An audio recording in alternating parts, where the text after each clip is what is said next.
اعوذ باللہ من الشیطان الرجیم، بسم اللہ الرحمن الرحیم۔ شروع خدا کا نام لے کر جو بڑا ہی مہربان نہایت رحم کرنے والا ہے۔ السلام علیکم ورحمۃ اللہ وبرکاتہ۔ تمام سامعین کو ہمارے چینل کی طرف سے خوش آمدید۔ مجھے امید ہے کہ آپ سب لوگ خیریت سے ہوں گے۔ ناظرین، آج کا جو وظیفہ میں آپ لوگوں کی خدمت میں لے کر حاضر ہوئی ہوں وہ رونے والے بچوں کے لیے ہے۔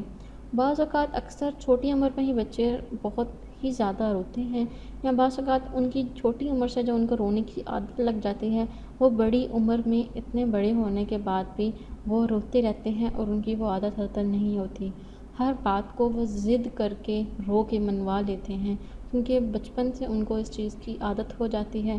اور جو چھوٹے بچے ہوتے ہیں وہ بعض اوقات کسی بھی وجہ سے رو رہے ہوتے ہیں اور ہمیں اس کی وجہ معلوم نہیں ہوتی، جس کی وجہ سے ان کا موڈ بہت ہی زیادہ خراب رہتا ہے۔ لیکن جب آپ یہ وظیفہ کر لیں گے اپنے بچے کے لیے تو آپ کا بچہ حشاش بشاش رہے گا، انشاءاللہ تعالی ہر قسم کی بیماری سے دور رہے گا، ہر قسم کے اعصاب اور جن کے اثرات سے بھی محفوظ رہے گا اور وہ خوش و خرم رہے گا۔ دوستو، وظیفہ بتانے سے پہلے میری آپ لوگوں سے چھوٹی سی درخواست ہے کہ آپ میری اس ویڈیو کو لائک ضرور کریں، اپنے دوستوں کے ساتھ اس کو شیئر ضرور کریں۔ ہو سکتا ہے کہ آپ کے ایک شیئر کرنے کی وجہ سے کسی انسان کی بہت بڑی پریشانی یا مشکل حل ہو جائے۔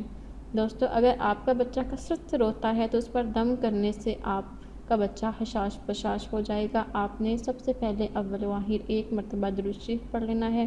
اس کے بعد آپ نے سورہ رعد کا نقش باوضو ہو کر آپ نے لکھ کر گلے میں ڈالیں، یا پھر آپ لوگ دائیں بازو پر باندھ لیں۔